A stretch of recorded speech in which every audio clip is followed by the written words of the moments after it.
Well, a very good afternoon to you and welcome to the Ascertus webinar today, where we're going to be looking at dark data. I'm joined by some guest speakers today who will introduce themselves in a second. Just a couple of housekeeping bits. So as we go through the webinar today, please do use the Q&A section of the Teams platform. Ask whatever you want and we'll address questions towards the end. You can make your question private if you don't want to, broadcast your names as to who's asked what. So, as I say, feel free to ask as many questions as you want. There will be some kind of audience participation, and I think we'll kick off with that in just a minute, where we are going to be asking a couple of questions of you. So please do take the opportunity to take part in those poll questions. Just to introduce myself first, my name is David Simpson. I'm a strategic account manager here at Ascertus. Let me firstly introduce Daniel Ibrahim. Daniel. Thank you very much, Dave. Good afternoon, everybody. My name is Daniel Ibrahim. I'm also a strategic account manager at Ascertus, and I've been in legal for the last 20 years or so, looking after everybody from computer forensics all the way through to document management. So look forward to the discussion today. Thanks, Daniel. Our first external speaker that I'd like to introduce is Hale. Rich. Thanks, Dave. Hello, everybody. My name's Rich Hale. I am Chief Technology Officer at ActiveNav. ActiveNav is a global cloud software provider for unstructured data discovery, used for compliance and governance across a wide range of industries. And we have a range of experience in big and small problems, the largest being dealing with the breach at Equifax and the subsequent cleanup. I've been engaged in this domain, this activity of managing unstructured data for about 20 years now, and I'm really looking forward to the chat today and the questions that come from it. Thank you, Rich. And last but not least, someone that I think a lot of you might know already, but I'll allow you to introduce yourself, Mr. Fowle. Thank you, David. Thanks for that. My name's Colin Fowle, so I'm the Managing Director of Blue Car Technologies. We're a legal software technology company. Been working in legal for probably the last 25 years. We work with all the major DM vendors, enterprise legal applications. We build software, bespoke applications, as well as providing support services and do an awful lot of work with data across DM platforms as well. That's me. Thank you. Thanks, Colin. Thanks, gentlemen. So my job for the day for everyone that's on the call is to try and keep some order and decorum into our conversation. That may be easier said than done, but let's see how this pans out. So I mentioned we're going to be asking you guys some questions. So I think we're going to kick off with the first one of those. So we're here really today to talk about dark data. Just so that you know a bit of an agenda, we'll look at asking you a question in a minute and just have a think about. We're going to be asking you about how you perceive dark data and whether you think there is an issue within the organisations that you represent. We'll then be going on to discuss the basics of dark data. What is it? What does it mean to you? Then we'll look at the nature and shape and size of the dark data problem within our industry. I think everyone would appreciate that there is a problem. I think it's to varying levels, and we'll dive deeper into that as we go through. And then towards the end, we'll be looking at how we perceive the fix, what we perceive is the fix to that dark data problem, and looking at business objectives, desired outcomes. As I said, we will have time for questions at the end of the session, so please do keep them coming in. The session is being recorded, by the way, and you'll receive a link to that recording in due course. But look, let's kick off. So hopefully this is going to run smoothly.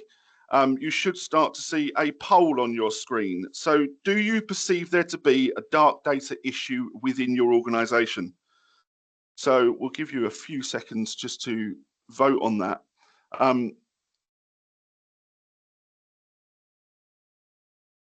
Hopefully, I think everyone probably thinks there is to varying levels. Otherwise, I'm not sure how much you'll get out of the day, but or maybe you can teach us a thing or two.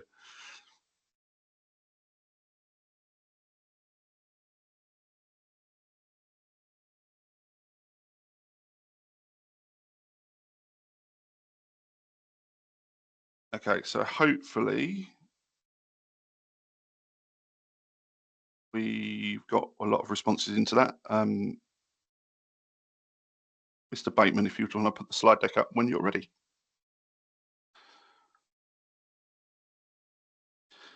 Okay, perfect.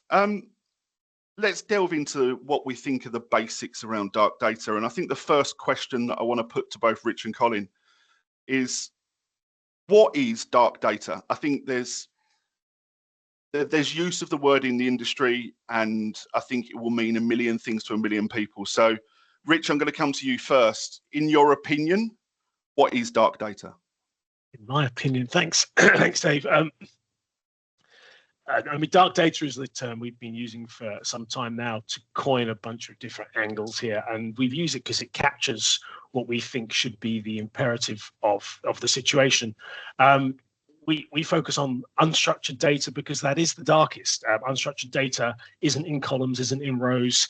When you look at it, when you open up any given repository for your unstructured data, you don't know what's going to be there necessarily. In fact, our experience is usually, and there's so much of it. It's dark because there could be, because the data could be anything.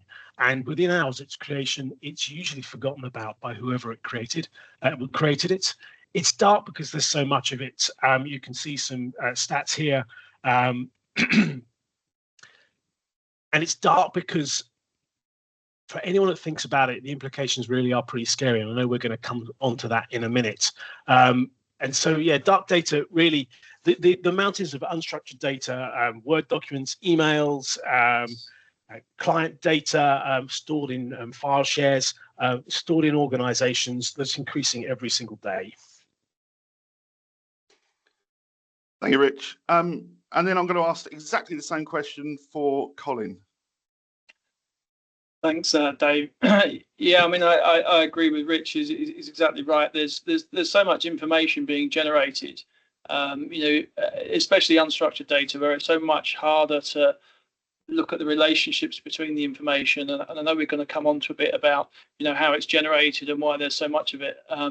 But, systems as well that perhaps you don't even think about, door access systems, those kind of things, is generating information about people's movements, people's what they're doing, and if you don't know you've got it and you can't analyze it, you don't know what the risks are. So yeah, absolutely. Yeah, and I think it's really interesting actually that, when we talk to firms, now Daniel, you've spoken to a lot of firms about this particular subject, and it's kind of everyone knows they've got a problem, but not really knowing to what degree they've got that problem. I literally had a very, very large firm, and the global CIO said, I know I've got a problem, but if I identify that problem, I then have to fix that problem. And for him, he just said that it's such a scary thing because every single client that engages with their organization has to provide 2 forms of ID that are probably saved in 3 to 4 different locations. Then you add in all of the communications that they have with these clients, and it potentially extremely scary. And that's just the structured part. If you then start worrying about unstructured and the dark data and you add that, it just compounds and compounds the potential issue. Thank you. Yeah, I think for sure that unstructured part, that bit below the surface, is the bit that, you don't know what you don't know until someone tells you about it, and then, as you say, then you've got a problem to fix. But let's talk Dave, about risks. Of course.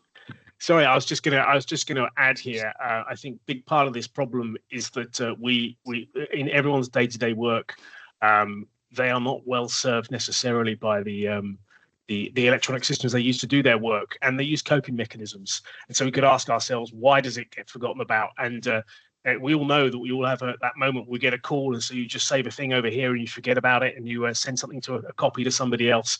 And so it's through the diligent work of everybody in the firm trying to do their best, but it just creates build up because no one really faces up to the fact that they're not well served necessarily by the IT they've got, and this has been happening for a long time, and so it's built up. This liability is built up for so much time. So I think that sense of people doing their best and not willing to look because they worry what they find is a part of what makes things the darkest.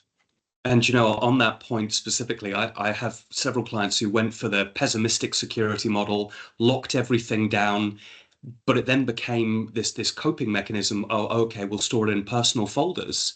We'll work on it until it's finished. Then we'll put it into the right system. Human error being what human error is, it never got found. So there's huge amounts of, even in a structured system, where there's still dark data. So it's an incredible concern to think about. People do just enough to get the job done, I think, sometimes, and unless there's a good regime of compliance and data security around it, that's where the problems start to occur. So. Absolutely. So look, let's come on and talk about the risks. And Rich, I'll come to you first on this. We've got a lot of people on today's call, but I'll ask you the question, why should firms care? Yeah, it's really interesting. Vendors, and I count my organization as part of that landscape, have been guilty, I think, of selling on the basis of compliance and regulation in a very abstract way for some time. And let's be honest, firms and organizations haven't really been held to account by those regulations, and perhaps until really recently. I think what's really interesting, I've always thought about, let's take privacy, for example. There are many other data regulations, but this one's the hot topic lately, I guess.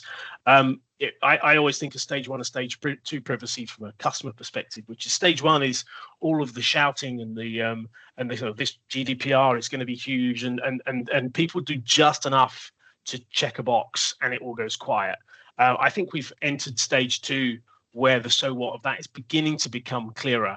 And our recent experience, and one of the reasons why we've entered the legal market, is that clients are now asking their vendors, their service providers, their advisors to demonstrate compliance increasingly.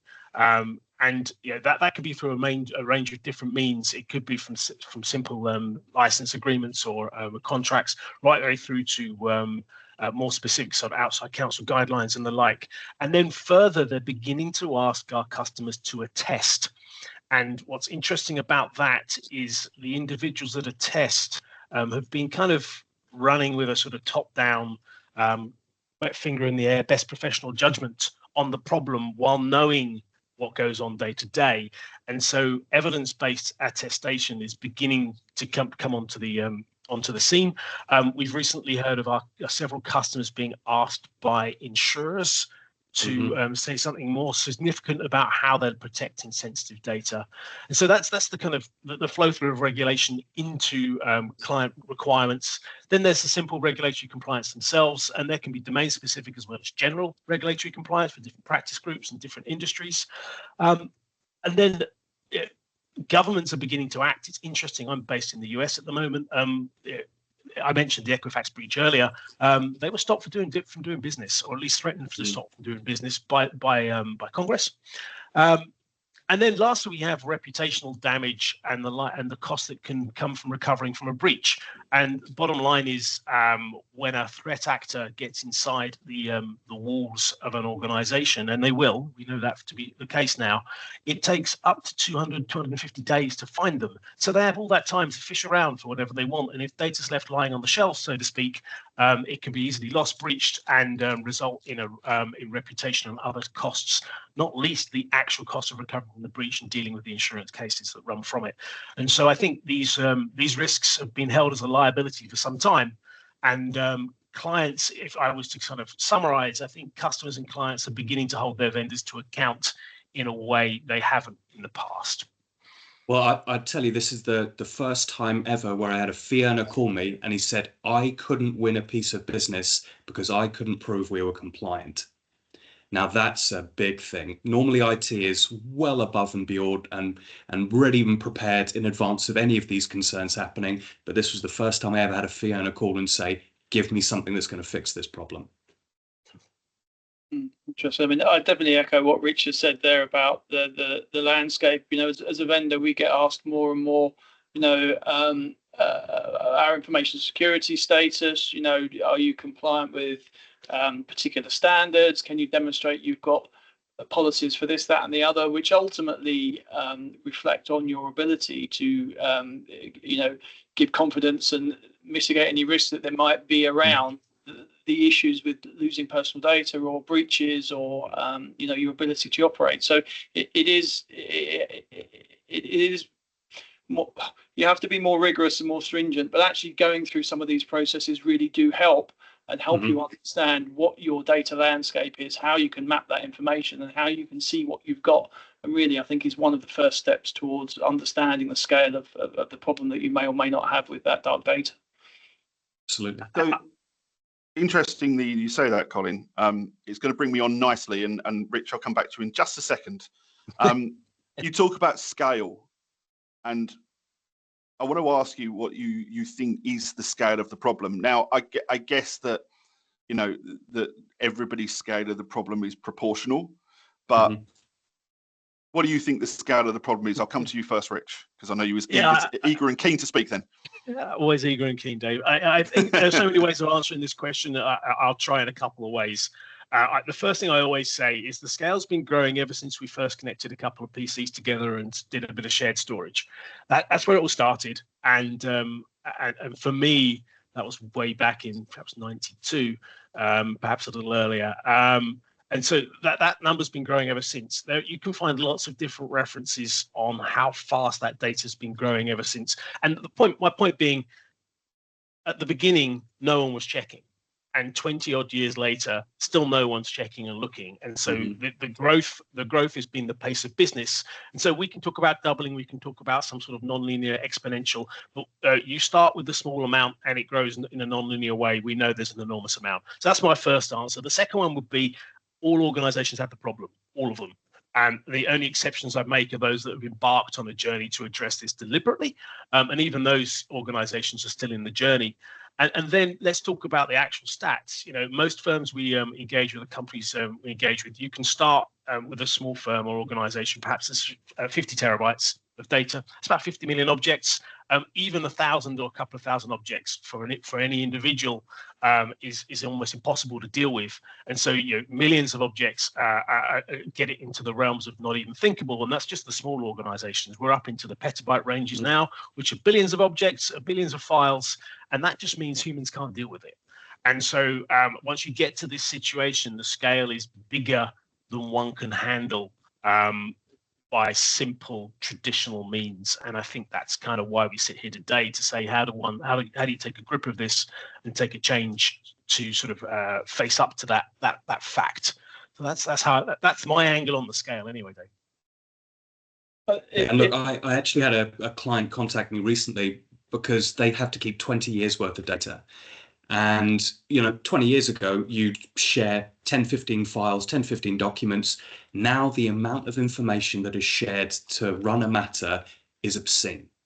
And the volume and the size and the scope and video files, audio files, big documents, and anything can appear within those big documents. And yes, some is stored in a structured way, but some isn't. And fundamentally, clients have to deal with just obscene volumes of information. And yes, it costs them more in storage. And yes, it is a potential issue. But the deeper concern is what's in the database or what isn't. And that's typically what I'm seeing a lot more with clients these days. Sorry, Colin, to you. Oh, no, that's fine. I was, picking up on Rich's point about, these millions, billions we'll get to at some point of objects that are being stored. With the kind of democratization of software development and low code, no code platforms, people are, tech savvy lawyers or whatever are stitching together workflows and integrations. You've got connect to this, connect to that from this platform. You're sharing maybe a PDF that's been generated off the back of something and pushed into something else. And all those objects are going into systems like Salesforce, HubSpot, maybe, you've got electronic signature platforms, you've got your own matter management systems. All this information is being pushed around, both structured and unstructured. Actually tracking down those 50 million, 100 million objects in itself becomes a massive challenge as well. I think that makes the point I was going on with earlier, Colin. I'm sure we'll come on to this later. Yeah, I talked about people coping. I think there's also people innovating, and there's an interesting balance to strike between how one supports and enables that innovation while protecting the organization. And I think one needs this balance, a layered system where you have the pace of innovation, and then you have supporting systems that frankly have the innovators back. How does one innovate while having the businesses back and putting your fingers in the air? And these processes create dark data because they're ephemeral, and they stand up and they sit down, they are disbanded and restarted, and we don't sweep up behind ourselves, and that's the core of the issue we see all the time. Mm-hmm. I think if I can just comment, I've just received the results of the poll that we took earlier on, and unsurprisingly, 0% of our audience answered, no, everything's under control. I don't have a problem. So that doesn't shock us at all, right? But 31%, when asked, do you think there is a data problem, simply answered, I don't know. And I think that's the problem that we're here to talk about and hopefully help some people out with in the future. But the reality is no one knows. And the scale of the problem that they've got is unknown. Some know it's huge, some have no idea. But I have to say, I'm very reassured to see that 15% of you are on your way to actually remedying that. That's higher than we initially thought. So congratulations to those that are starting their process. So as a kind of rather broad question, are we experiencing a data epidemic? And and I think as a sub question to that, is it only set to get worse? I'll come to you first, Colin, on this one. Yeah, I mean, unequivocally, yes. Yeah, absolutely. As I said earlier, there are more and more, integrations, SaaS systems popping up for sharing data left, right, and centre. Rich makes a good point about people don't clean these things up properly. The number of times we've done reviews with prospects looking at an integration between system X and system Y, and what did you have previously? Oh, we had this bit of tech over here. Oh, what's that doing? Oh, well, it's kind of not working anymore. Okay, what's that database doing there? Oh, that was from that system. Well, maybe you should probably get rid of that. What's that file share with 20,000 documents in? So it is only getting worse. It is only getting worse. And to be fair, it is being compounded by what happens within organizations where you've got risk and compliance teams saying, hey, let's delete everything. We don't want to have any risk. And then you have, the fee earning population saying, well, I don't know when I might need to use that again. So let's just keep it just in case. And you've got this constant battle between these two groups where to do anything with data that they know about is hard. But then there's this whole thing underneath the surface that we need to tackle and deal with as well, that no one knows truly that much about. So I find it fascinating when I'll speak with the risk and compliance teams within law firms and other professional services organizations, and they're saying, we would delete everything today, 7 years old, go, right? But you then speak to a fee earner and they say, no, I could use that again. There was some good precedents in there. And I said, well, why don't you create a precedent library and move everything over to then and then box everything off, redact, move on. But even that is not a straightforward process within most organizations. Yeah, I think that captures a phrase I've been using for a long, long time, which is the pace of business without supporting the business, those fee earners adequately, Daniel, drives to the I do it my way versus I do it the business's way. And precedence, by definition, is not really a personal thing. It has to be the firm's thing. I think one has to sort of get on top of that somehow. You use the term epidemic, Dave. That's a negative term, and for sure it's negative. It's sort of, we could turn on its head and say, what about the missed opportunity as a result of that? And so why can one not create a precedence library so easily anymore? Why is that so hard? What opportunities are lost because you have discrete silos of data wherever they are, dark or otherwise? And so these things all come into the mix.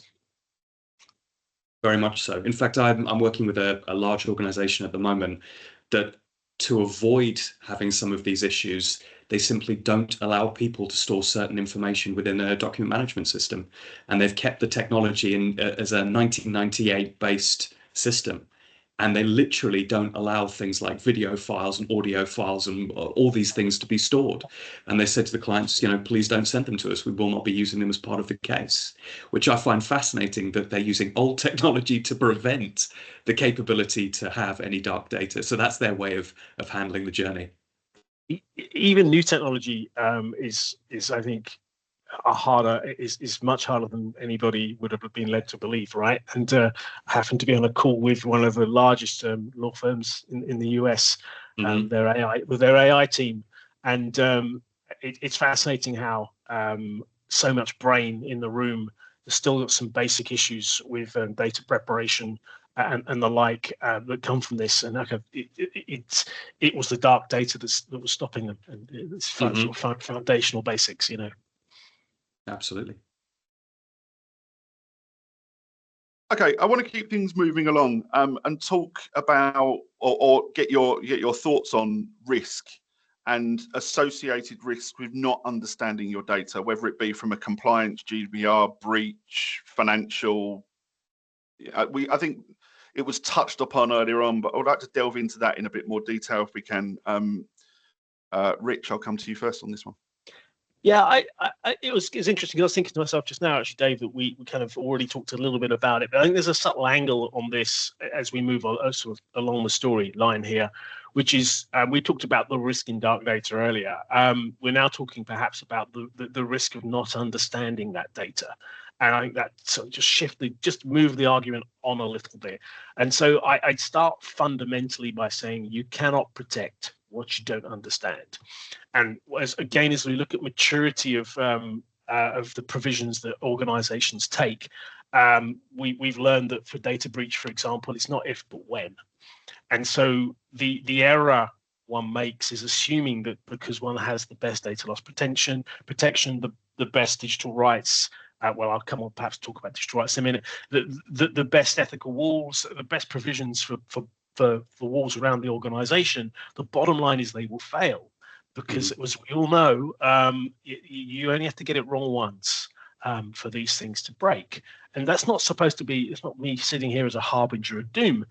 What I'm saying is that if we work with the opening assumption that the organization will be breached, the question is, how do you protect, how do you ensure that you just don't leave stuff lying around on the floor, metaphorically speaking, for people to sweep up when they're inside the organization? And this is a double-edged sword here. So we talked about using the data for the benefit of the business, and that's the two sides of the game. If it's lying around on the floor, a threat actor can sweep it up and take it away and do something with it. It costs more to protect a broad surface area of systems. And so if your data spread everywhere, it costs much, much more to protect it. And it makes it hard to leverage the data. We mentioned earlier the regulations are getting tougher. I think customers and staff are becoming more aware as a result. And so they're not willing to not look anymore. And teams, governance teams are saying, I'm not going to sign off anymore on this attestation without actually knowing the answer. I can't do that. It's not appropriate for me to do that. And as I said earlier, I think outside council guidelines are becoming more stringent. I've been surprised by the number of GCs that are leading or sponsoring compliance and unstructured data efforts in their businesses, in their firms just lately, based upon their concern of the scaling risk. And so, I think in firms, particularly, the fact that customers may choose not to give their business is perhaps the biggest risk that's out there, but we've already talked about it, and we'll talk about that again in a minute. The lost opportunity that comes from competitive edge is also part of the picture here as well. So there's a wide range of risks involved here. Mm-hmm. Yeah, I think it's interesting. And one thing, I mean, you talk about leaving data lying around, to be swept up. Obviously, having a good compliance regime in place, and data health, cleanliness, records management, those kind of systems in place. It reduces your liability if you do have a breach in terms of risk. You can show that you've been doing all the right things. You're going to reduce your storage costs, because if you haven't got all this stuff lying around, well, you're not paying for storage. One thing that came to me from a discussion with somebody else, you may have realised that net zero is quite a big thing that's being pushed at the moment through the government and through some of the ISO standards. And actually, if you're using less storage, you're using electricity, you're thereby reducing your carbon footprint by not having this stuff lying around. So again, this is something that can help organisations show that they're actually being healthy with their data and their information. I want to pick on one particular issue that I guess causes everybody a problem, but with unstructured data probably causes a bigger problem, and that is around data subject access requests. And I think I can talk from personal experience of several times in my career where it's come up and there was a Dave Simpson shaped hole in the wall because everyone wants to run away from it. But, you know, DSARs are problematic, time consuming, costly, inefficient. But how do you see us tackling these over time? And I say, I want to pick on a kind of real case, a real life use case. Rich, you've just gone to mute. There we go. I'll come to you first on this one. Just making sure noise from the background didn't bleed through, Dave. Yeah, No data subject access and privacy in general is really quite interesting. I talked about phase 1, phase 2 earlier. In phase 1, I'd sort of broadly describe it as organizations beginning to get a sense of minimal management required for the privacy process. I think what's interesting now is organizations actually looking at what the regulations really mean. And DSAR is one of the examples of an output that becomes evident if you really think about what the regulations really mean. And if you think about the data you actually hold, the question is, what's your total obligation here? And so the problem with DSAR response is because organizations don't understand their data and they haven't spent time organizing it. Moreover, they've allowed it to run broadly across a huge data space. The simple act of responding to a DSAR becomes hugely time consuming just in terms of staff.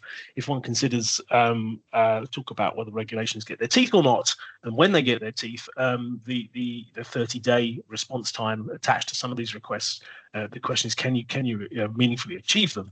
And so I think how organizations actually demonstrate their compliance and how they actually respond and fulfill these requests, when one talks about the dark data, it can be pretty gusting towards impossible sometimes for some organizations to do that. And I think the question for us all is, when do those regulations begin to sort of grow their teeth?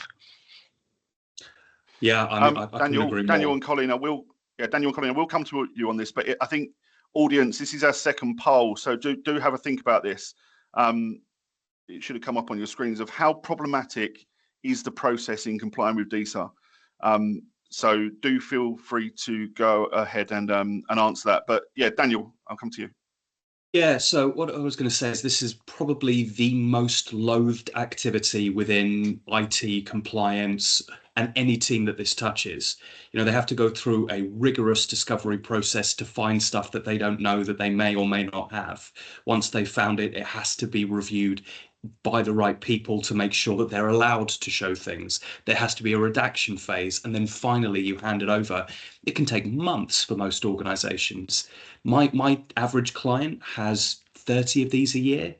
And, you know, you almost have to have a full-time staff member just to respond to data subject access requests, or people saying, I want the right to be forgotten, go remove everything from the system.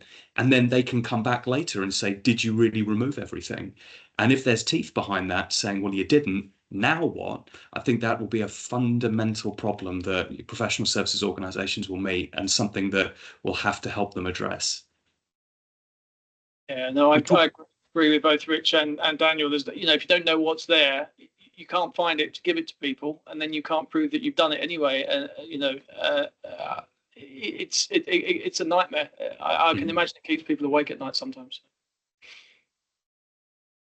Okay, so we've painted a pretty dark picture of the world, but let's talk about how we fix the data problem. So I'll come to Colin first on this one, and then Rich shortly afterwards. But what does a solution look like? And that's a difficult question to answer, I know, but I don't think there's any one solution. There's a strategy and approach for this. Combined with good organizational policies around information security, looking at the way you manage, classify, destroy your data. So through good records management policies, whether you're talking just about your document management system or whether you're talking about all those other repositories of information that you've got, being able to classify your data landscape, the relationships between that information, so that you know that what you've got, and then having a policy and a set of processes in there to effectively manage its life cycle from when it enters the organization to when it leaves. Only then, I think, and then you start looking at the technology as an enabler to be able to help you do that at scale and at volume. And whether that's AI or tools or archiving data, archiving tools or discovery tools. I think you've got to have that organizational policies in place first. And Rich. Yeah, I coined a phrase from a lady from Gartner, one of their distinguished analysts, a lady called Deborah Logan. She said, people, process, and technology got us into this mess. Only people, process, and technology can get us out. And she's right. And you said it there, Colin. I think, let me try and take a slightly different angle then. So if we say that people, process, technology is what the solution looks like, I think one also needs to sort of address the data state we talked about. I've heard it called drain the swamp down the stream. And the point here being it's the swamp that's the problem now and presents so much liability for organizations. Colin, you mentioned being defensible in what you do, making sure that you are taking diligent action to at least start addressing the issue, even if you can't solve it yesterday. And so I think one has to look at how one gets a grip of the data estate that they have, as well as identifying the strategy with what you do with the data going forward and how you bridge the gap. You then get into complex disposal discussions, which need to be backed by policy. And then if you back the policy, and this is where I'm going to defer, I think, to some of you other experts, but I'll open up the gate for discussion. It's about defensibility of those decisions. If one sort of takes a metaphorical shotgun to your data, you're liable.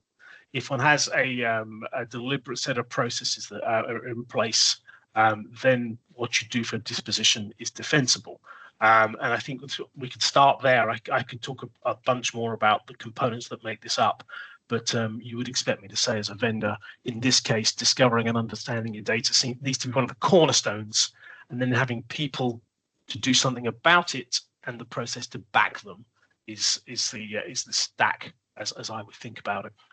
Yeah, no, look, I agree. So phase one is always discovery. Find out how big the problem is and what it looks like.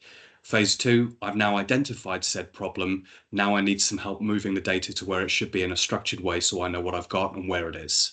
And then stage three is, well, do I still need it? I need to archive it, I need to move it, I need to put it somewhere where it's either deleted and removed from risk in the future, or it's archived to a place that you can access it, but it costs you less for storage. So it typically comes down to those three phases: identify, rectify, ongoing basis. So once you've managed your data in that way, and that's obviously something that the three people here can help you with, is how to manage that process. Thanks, guys, on that. I'm conscious of time, so I wanted to just move on. We've got 39 minutes into a webinar in 2024 without dropping AI into it too broadly. We're going to fix that now, because what I want to talk about really, AI is pretty much on every firm's agenda, again, to varying levels, but every conference you go to is dominated by AI. So I think it's a fairly obvious answer, but can AI tools be successfully used without addressing initial data problems? Daniel, I'm going to come to you first on this one. Of course, as a vendor, I'm extremely biased and would say, of course they can. But does AI also contribute to the problem? Of course it does. With generative AI, you can produce huge volumes of information. But of course, it can be used as long as it's used in the right way. As long as you're targeting not just the data that you know where it is, you're looking at Outlook, you're looking at OneDrive, because that was the bane of everyone's existence during COVID. You're looking in Teams to make sure that things haven't been shared there that shouldn't have been, Slack, or whatever other communication tool you use. As long as the tools that you have are pointed at the right places and are gathering the right information, absolutely artificial intelligence can help speed up the process. I mean, working with the team at ActiveNav, they have a phenomenal toolkit to just help respond to data subject access requests and say, here's all the data across your technology estate that relates to X. And that part of the discovery process, to be able to do that instantly, cuts out huge volumes of time. And then if you're working with our wonderful friends at Bluecar, to be able to say, well, we've done the discovery, Ascertus has then helped move the data where it's supposed to be, and then following the policy that we've helped you, draft and write and agree to, we've then used their technology to archive it to where it should be. So a combination of using all of these different elements and different processes from the best of breed vendors can absolutely help. And with artificial intelligence layered over the top, it will only help make it faster, better, and more appropriate when it comes to a response. Colin, I'll come to you next on this one. Yeah, I mean, we talk about large volumes of data, and certainly, within the discovery phases, I think there's an opportunity for AI to be able to sift through that at scale, and also perhaps, maybe something at a higher level where, through its understanding of what you've got, it can then potentially help you understand where else you might have information that you haven't necessarily thought about. AI is very good at matching and inferring data from other data. So I think there's opportunity there for it to go a stage further as well. But absolutely, and especially data subject access requests looking for information about individuals, and when it knows about lots of different repositories, yeah, for sure. And Rich? Yeah, I'll try and take a slightly different angle again. I think it's a matter of aspiration here. And so where do you see growing proper competitive advantage using by deploying AI? And plenty of the firms we're working with now are taking the view that there's a spectrum of solutions out there. I think, Daniel, you said, of course, you can use it. Yes, if you scope and contain the deployment adequately, perhaps if you focus on end user productivity or some very limited capabilities, then yes, you can use it. The question is, how do you scale it? And we talked about, for example, precedents early on. Most of the firms I'm working with are thinking about how do they adequately generate leverage precedents. And I think this is the point where you have to address the broader issues in your data landscape to do it as well as you perhaps would like. And so, yes, of course, you can use AI without draining the entire swamp.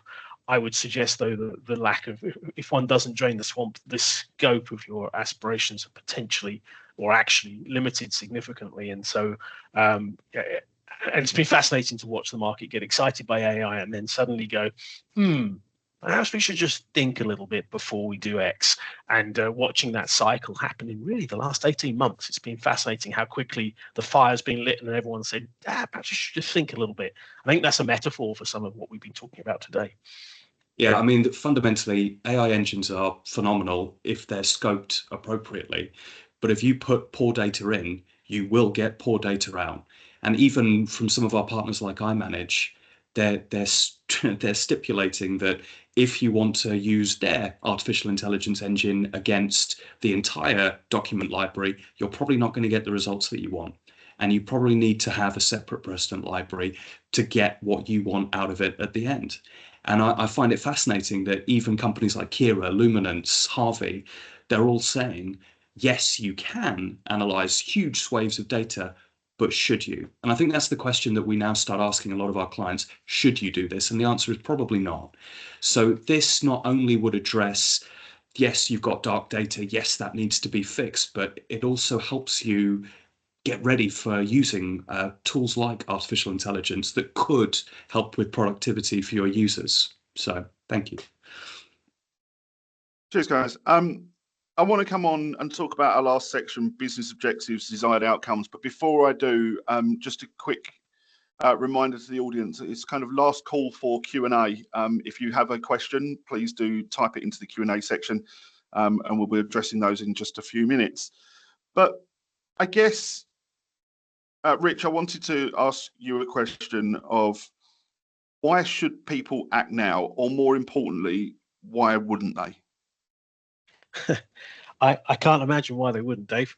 We done? No, I mean, for me, it's about accumulated liability and risk here, and the drag this places on the organisation. In my opinion, my experience recently and in the last year, especially in legal, but moreover, it's raised from, I think Colin mentioned, cost of storage. But more importantly now, regulation. Then now clients becoming more stringent about regulation, and actually the implications on the data that's being stored on their behalf, and the ability of their vendors to demonstrate that they're looking after that data. It's moved from being squidgy to much more heightened awareness, making it clearer every day. I think staff members are beginning to say it's no longer good enough, that I'm being asked to do this work without actually addressing the problem. And I think we've just talked about AI. I don't think it's long before we're going to see some real problems with demonstrated breach, loss, or something through careless use of AI if we're not careful. And so I think those things should be enough, frankly. And Colin, I want to bring the very last. Dave. Sorry, my apologies. Colin, I want to bring the very last question to you before we address a couple of questions from the audience. Once a firm has identified a problem, fixed it, done whatever they need to do, how, in your experience with your clients, how do people remain compliant? I think once you've defined a system and a process, if we talk about document management, for example, a system and a process in place of managing the life cycle of your matters and your content, making sure that you've as Rich says, have got a defendable process so that you can remove information, archive information, bring it back as and when you need it. I think that's one step forward in solving the problem, and get something in now so that going forward the problem doesn't get any worse. We've spoken to customers that have got huge repositories of information. They've merged 5 times. They've flipped document management systems 3 or 4 times. There's a horror show of information in there, and data inconsistencies. But get something in going forwards, and then go back and start dealing with the bigger stuff that's behind there, so that that you're not just constantly building a massive wall of water behind you, as it were. That's great. All right, thanks, guys. I want to just address a couple of the questions. We've only got a couple of minutes left in the session. I don't know who wants to jump into this one first, but the questions come through. Don't privacy platforms such as those provided by OneTrust and TrustArc deal with unstructured data discovery needs already? I'm going to guess, Rich, that's one on your side of the Atlantic. You might think so, right? I don't spend my time looking at these systems, if I'm honest with you, but my experience is that they are very limited in their ability to handle unstructured data, and especially the breadth of capabilities. Let's just talk about iManage and Net Documents as 2 principal DMSs. I think the more important point is they're kind of stage 1 solutions. They check some boxes for the management of the process. If you're looking at how you actually deal with the problem and how you sustain data monitoring and zero-dark data going forward, I don't think they go anywhere near it. I think they answer one side of the privacy response without looking at the business problem we've talked about, all the other things we've talked about. And so, no, absolutely not. And unstructured data especially is a tough problem that most of them pay lip service to at best. That was very damning, but unfortunately very true. They deliver a service. Is it the complete picture that they make it out to be? No, it's not. But they do deliver at least something is better than nothing as an approach. And then I think we'll put one more question. I manage on premise. I'll take the first part of that question. We can help you out with that. The second part is, we know we've got data that we shouldn't have, goes back 25 years. So I think, Colin, this is one for you. Goes on for 25 years. Do you find that most firms have different rules and regulations per department, and how do you cope with that, if that makes sense? Yeah. Yes. I mean, I think you look at different practice areas. Maybe they had different ways in which they want to manage their information. We certainly come across things like property wills and deeds. They want them to be kept around for longer periods of time in their content disposition processes than, say, I don't know, other agreements. So we have certainly in our tools, we have the ability to define more flexible workflow processes that will allow you to keep back certain information if you don't want it moved from one library to another, or if you don't want it finally deleted.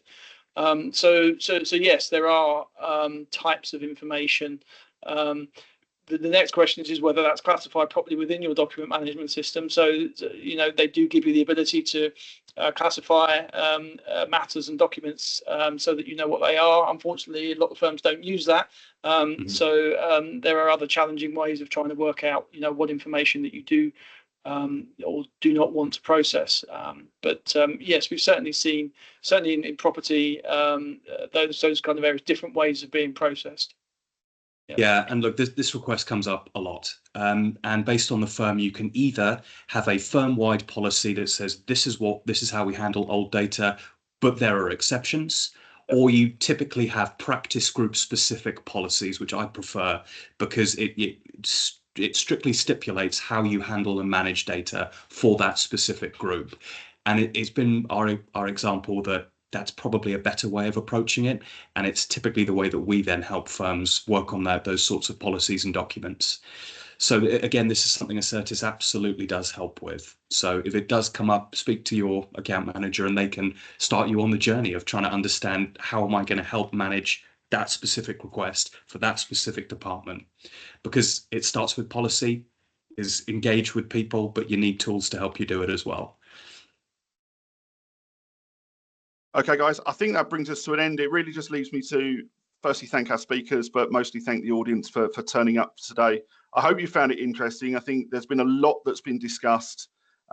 We would be more than happy to have a follow-up conversation with each of you individually. So please do feel free to reach out. You will receive an email in the coming days with a recording and you know, some contact details to get in touch. But as I said, thanks again, Colin, Rich, Daniel, and the audience. We look forward to seeing you on a future webinar. Thanks. Thanks, James. Our pleasure. Thank you, everybody.